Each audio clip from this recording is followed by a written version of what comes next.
Be nice to us. Yeah. And actually, we got some bad news. So we had actually another guy that works for Buffin. Actually, that was supposed to be part of the jury, Hagen, right? But he just told me yesterday that he's sick, so he's not going to be able to join us. So there are going to be only 3 jury members.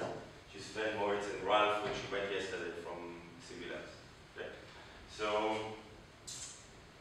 what I wanted maybe to do again is actually a presentation I did in the last couple of conferences here in Hamburg, blockchain conferences.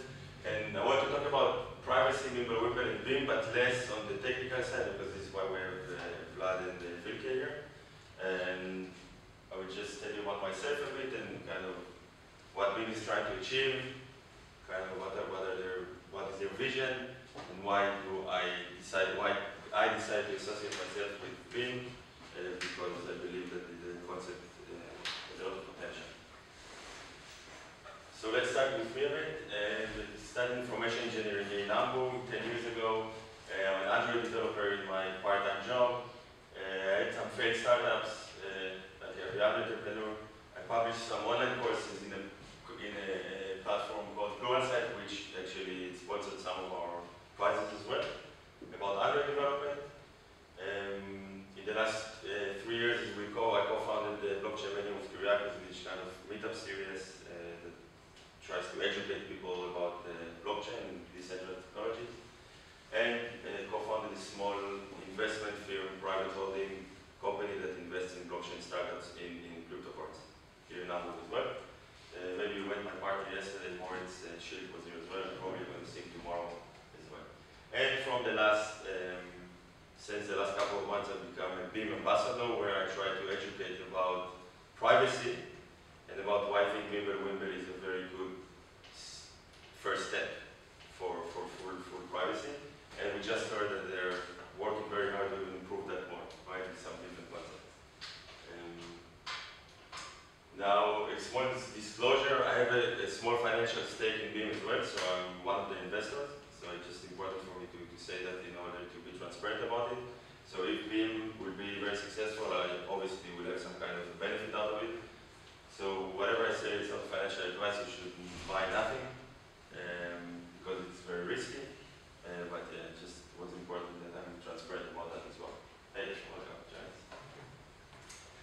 Okay, so this is an article from, I think, 3 months old, where the famous Tim Cook says Silicon Valley had created privacy-violating chaos factory. Okay, so I don't know if you remember the last or the biggest story of kind of privacy breaching. Was the famous Cambridge Analytica with Facebook that they basically tried to manipulate the US elections. Very famous story. There is a great movie about it on Netflix called The Great Hack. I encourage all of you to watch it because it's quite nice. It's quite scary to understand like how with technology you could kind of influence people's decisions. Another story, I think it was, I took it September 5th, so it's at the beginning, last month, I think. No, sorry, September 5th is forget about it. I took it like from TechCrunch it's from June as well, so 3 months old. A student, just over the weekend, was able to extract millions of financial transactions from an app called Venmo, which is kind of a payment, like an app for paying digital cash, like normal fiat currency. And with not so much effort, just a normal IT student were able to scrape millions of transactions. So we could expose actually real user transactions, which is quite bad. So we definitely have some kind of a problem. And this is like a really nice infographic that I like. It's called, and it's from a website called Information is Beautiful, where they try to take data and kind of visualize it, and really nice infographics. And what you see here basically is, you can see this is year 2016, and it goes like this, like the timeline, and you can see the biggest data breaches and hacks. Okay, so the slide is not big enough, but here, for example, is like 2010 down, and it looks like, and I recommend if you go to this link later, so here you will have really small bubbles from like really, like Yahoo or like American actually had some breaches, and you could see that there is a very clear trend that with time, these bubbles are getting bigger and denser. And you can see like company like Twitter that lost 330 million records, or like companies like MongoDB, and you can see here Marriott hotels. You know, it's not necessarily tech-focused companies, but companies that are maybe coming from traditional industries, but they're using some kind of IT infrastructure, because everyone are online today, they don't necessarily have the right security protocols in place, so they're just leaking data, yeah? Which is a very big deal. Like, it's a very big problem. I think we just see this kind of, it's like the tip of the iceberg of what we know, and kind of it's bad, because all our data is getting digital more and more and more, and these breaches are getting worse and worse. So this is kind of the problem, yeah? And so with Beam, I'm talking about more about financial privacy, because it's part of this privacy story, but we have kind of, it's quite obvious that we lost control on our online data, and yeah, it's a big deal. Like, imagine that everyone in this room is actually a target, or can be targeted by hackers or by some malicious parties to actually make you, either extortion or hacking or whatever, and it's not so hard to do. So it happens all the time, and for some hacks you don't even know that happens. Yeah, so yeah, it's important. So privacy, and this is I think one of the values of BIM. We think it's a basic human right, because everyone deserves privacy, and with the technology and all this online life that we have, digital life, we actually lost the control of the data and the control of the privacy, because you know that every time you go on Facebook or LinkedIn, then actually these companies are making money out of your data. So we have kind of very digital asset, which is a different topic, but it's part of the problem as well. So we think it's a human basic right, and the problem with public blockchains is that they're transparent. So this is one of the promises of a blockchain, to be transparent and immutable, which can be, for example, some use cases as well as advantage, but in general everything is transparent. And the history of all transactions can be seen. I'm talking about public permissions blockchains like Bitcoin, Ethereum, and the other leaders of the space are the biggest. And it's kind of good for compliance, because then you could prove whatever you did, or like a third-party auditor can look. If you tell him like Bitcoin is still anonymous, but if you give him the set of addresses that you did and you actually did some transactions, you could prove it's yours, and he can check that whatever transactions you did. So yeah, but it's bad for privacy, because yeah, it's bad. Everything is public, and the problem with that is that actually like a company that respects itself, yeah, will never do real business on the public blockchain, because they will always run the risk that in some day someone could link their addresses, or could link their identity to their addresses, and nobody wants to spill these business secrets, right? If, let's say, you are a supplier or you have a supermarket, you don't want to know that everybody knows how much you pay for your suppliers, for example, right? You have some kind of business secrets which you never. So we don't see how real business can be done on public blockchains. You hear stories about someone that bought like a piece of real estate with Bitcoin, but it's not really the masses of business. So it's kind of more a marketing story than actual ongoing business. On the other hand, we have privacy-focused blockchains. Leading the story is Monero and the Zcash, basically, the biggest one, which they're private, and kind of. It's always this privacy has different layers. So Vlad would argue that maybe Monero is not so private, but yeah, I mean for the masses it's kind of private. It's being used. It's not scalable. We're going to see some numbers later. And it's good for privacy, but very bad for compliance, because, of course, you cannot see anything. It's all mixed, and usually the first argument is, okay, then Monero is used only by drug lords and human traffickers, because it's illegal businesses, they want to hide their transactions.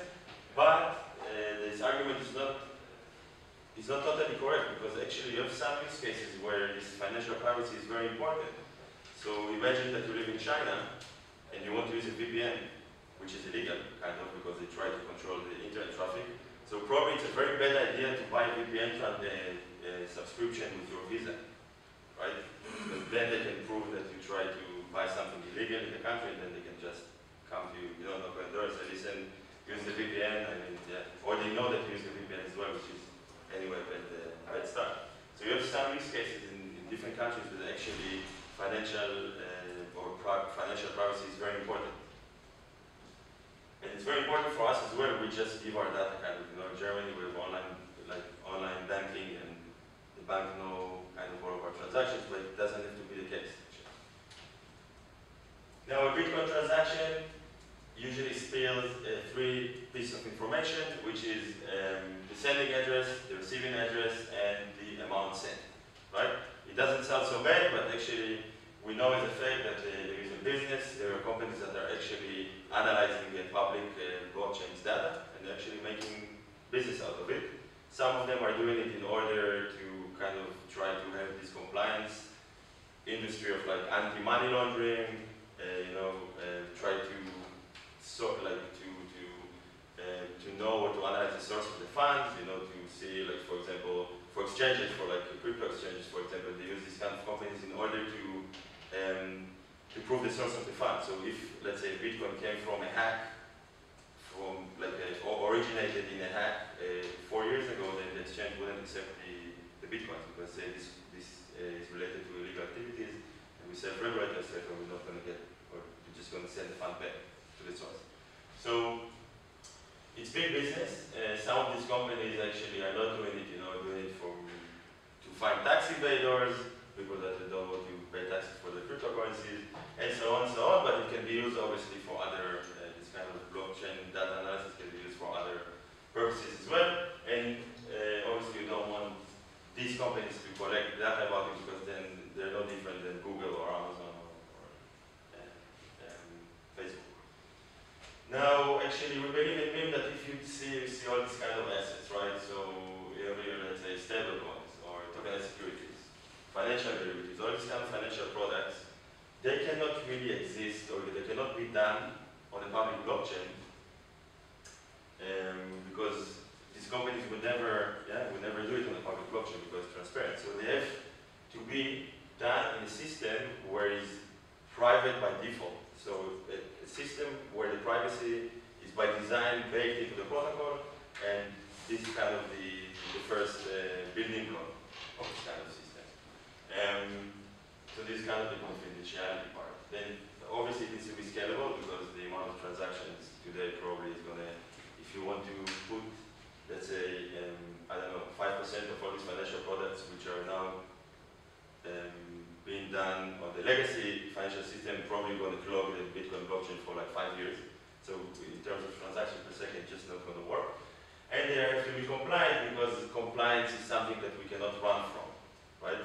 So we don't believe that the banks are going to be gone tomorrow. We have a legacy financial system, and the only way to start to replace them is not just saying, okay, you are bad, we're not going to use you anymore, we think you are not, we want to kill you. It's not going to happen. So we need to find a way where the old, or like the legacy financial system coexists with our new world of decentralized ecosystem, like blockchains in that case. And that's the first step to maybe one day that we will be able to replace all these legacy systems, but it's not going to happen in one step, right? So we need to find kind of the optimal entry point of how we can start migrating all the old financial world into this kind of new financial world, but there need to be some steps in the middle. So we're not going to wake up one day when JP Morgan is not there anymore. Maybe it's going to happen, but it's going to take a very long time. Yeah. So we try to enable decentralized transfer of value that is confidential, scalable, and optionally compliant. And this kind of optionally compliant is not yet implemented in BIM, but I know it's part of the roadmap. But I think what attracted me to this kind of technology is the combination between private by default and optionally compliant. Because I really believe that this combination is a very important building block, or a requirement for actually mass adoption of a lot of different use cases. And hopefully one day we'll wake up and we see that actually real business is being done on a public permissionless blockchain. So MIMBLEWIMBLE, Vlad talked about it yesterday. It's originated, I think, in summer 2016. Someone dropped a document in one of the IRC Bitcoin chats, he used, I think, an onion. It was like an onion. So nobody knows where this document came from because he used like onion routing to drop the data. So it's fully anonymous. Sounds very familiar from Bitcoin as well. Maybe it's the same guy, we don't know, or a girl or a group. And the name of this anonymous party was Tom Elvis Jetosor, which is Harry Potter. Everyone knows Harry Potter. So it's basically the French Harry Potter books is the alias name for Lord Voldemort. Whoever read the books. And MIMBLEWIMBLE is a spell name from Harry Potter, which means, say, in the movie, like if you would spell someone, if I would spell Anastasia with the MIMBLEWIMBLE spell, it will prevent from her to spill any secrets. So there you can see kind of the metaphor for privacy. And I find it quite funny. I think it's a nice story, actually. So how MIMBLEWIMBLE works, it has three main pillars. The first pillar is a UTXO model, which is very similar to what Bitcoin uses, unspent inputs and outputs. Second one is confidential transactions, which I will try to like oversimplify the. I'm not so deep in the text, so I understand the basic of the cryptography. But if you have cryptography questions, then you have Vladimir, because he's the guy for you. And the third pillar is something which is called cut-through, which is more of a scalability feature, which we're going to talk about now, and we'll talk 1 minute about each one. So, as we said before, in MIMBLEWIMBLE there are no addresses, right? So, two parties need to communicate in a peer-to-peer communication channel. Both of them need to be online to sign each one.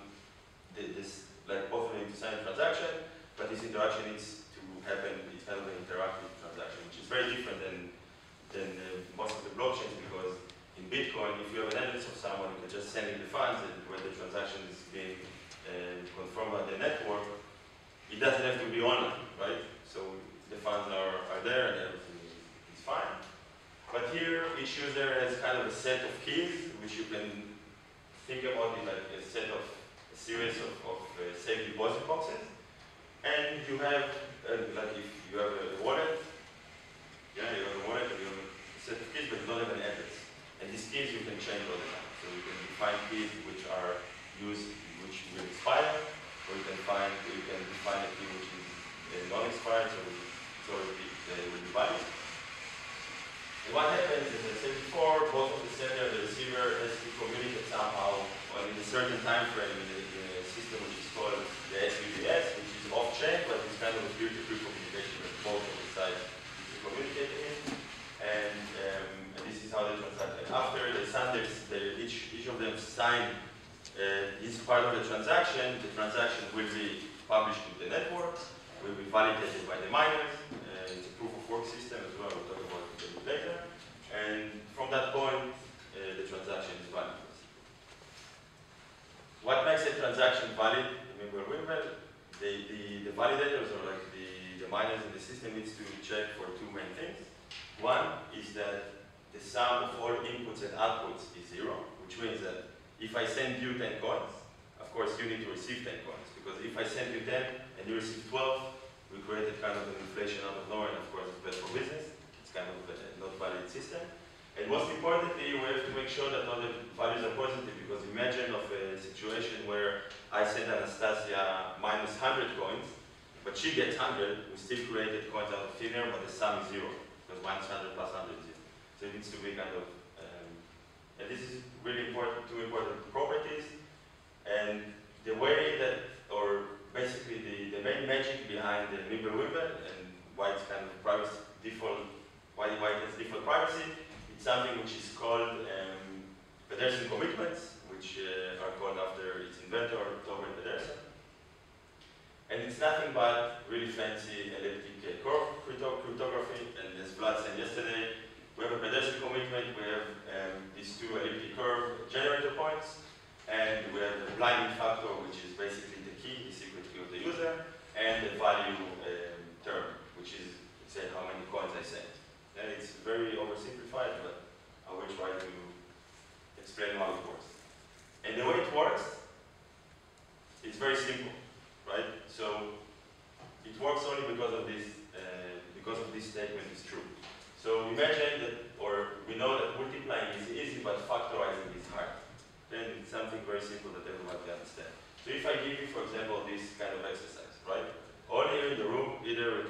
smartphone, and we'll do this exercise in a second. It will tell you in a couple of seconds the result of that, right?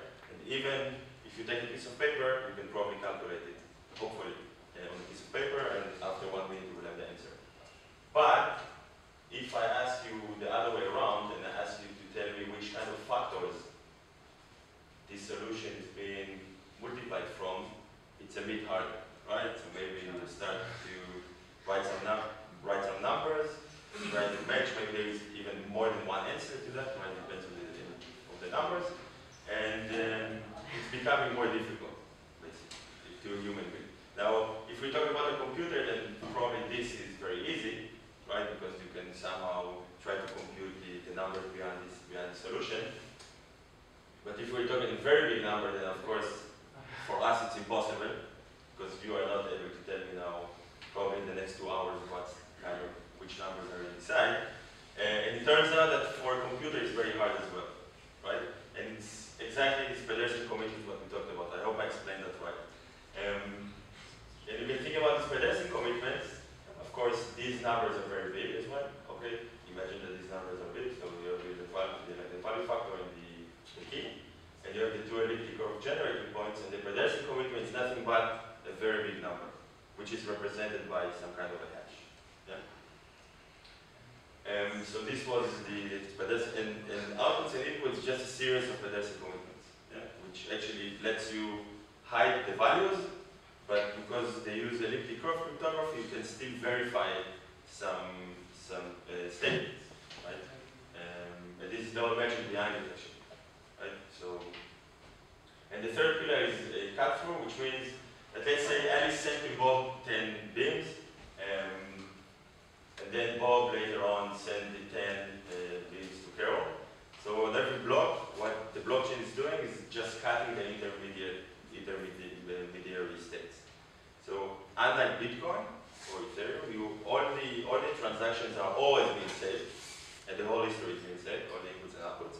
But here there's kind of a scaling property that we're saving only the unspent outputs.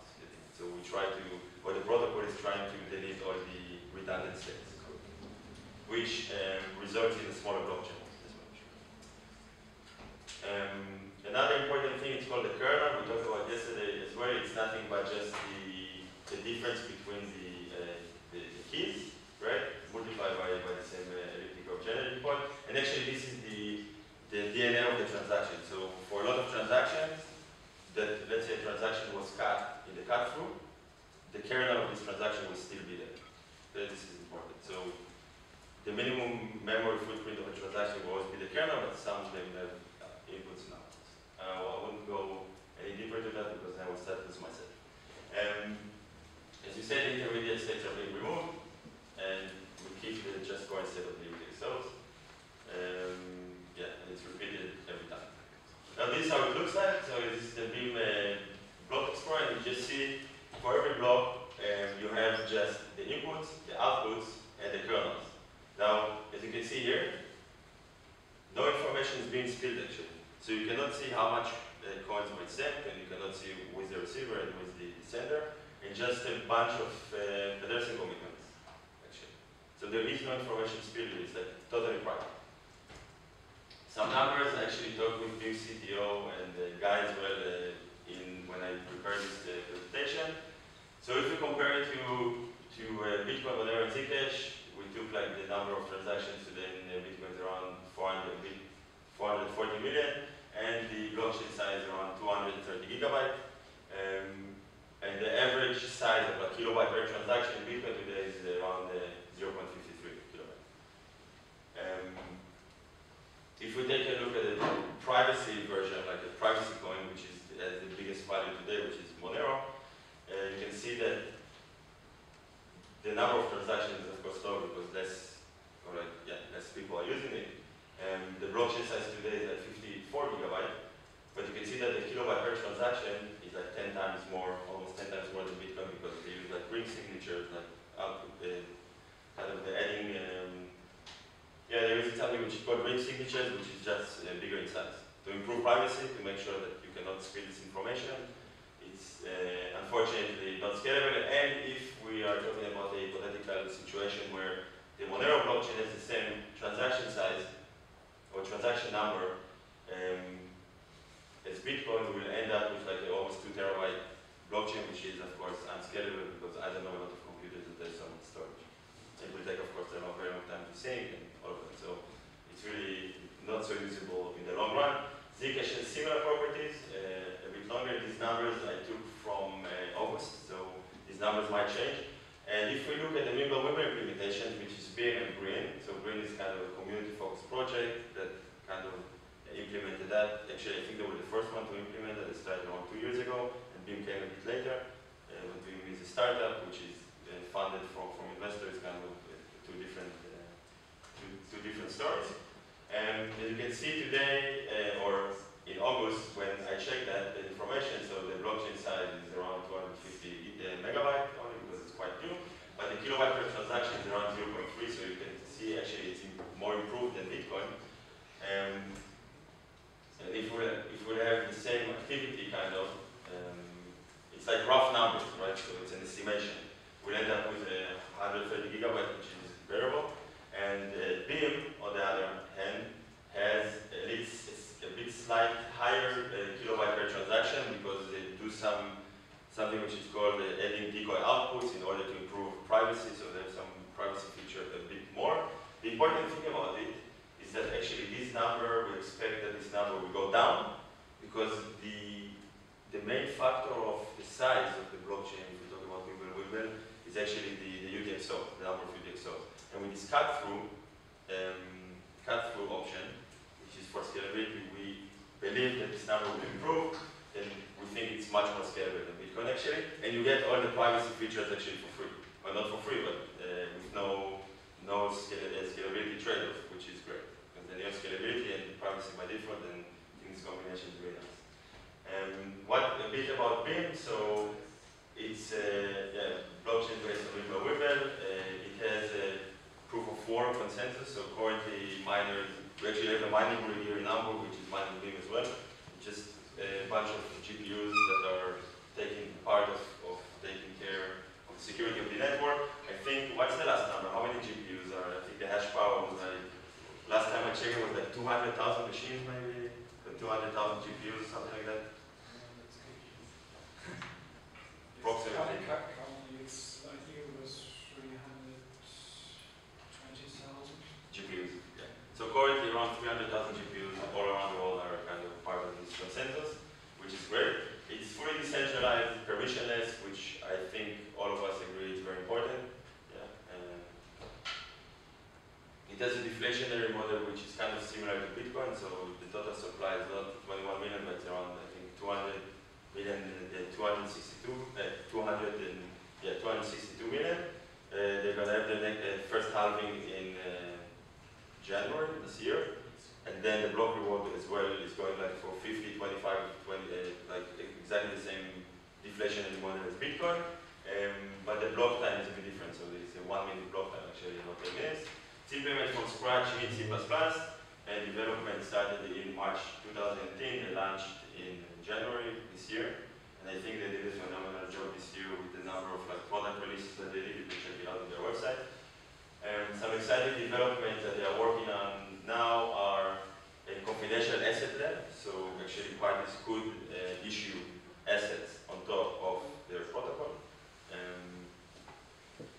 If it's a stablecoin or a different asset or a different financial instrument, then you could do it in the future. The compliance component, which is very important. So in the future, hopefully next year sometime, if you would want to open your history, your account history, to some kind of third party that wants to audit you, you would be able to give them a key in order to open this window to your history, which I think is great.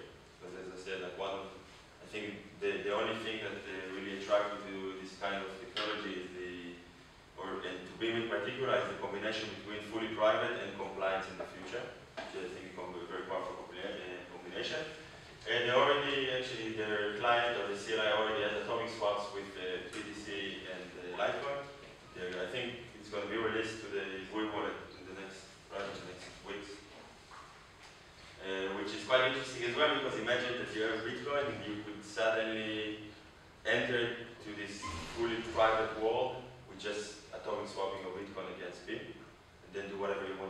inside this private black box, then later on it will go back to be transparent to public.